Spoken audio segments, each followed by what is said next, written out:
तो सबको अपने आप को एक सच्चा और अमानतदार इंसाफ करने वाला इंसान बनाना है।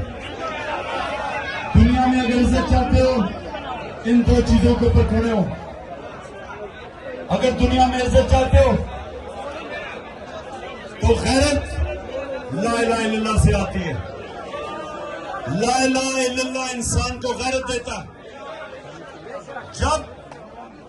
क्योंकि जब झूठ पकड़ा जाएगा उसकी गैरत जाएगी, वो जलील होगा।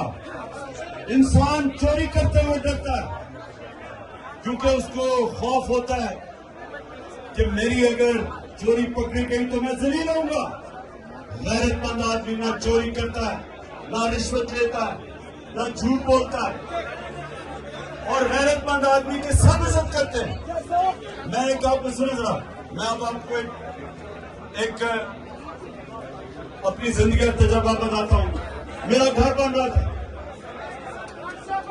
गर्मी सुने खामोशी। मेरा घर बन रहा था, जुलाई की गर्मी थी। मैं देख रहा था घर बनते हुए, बड़ी गर्मी थी इस वक्त।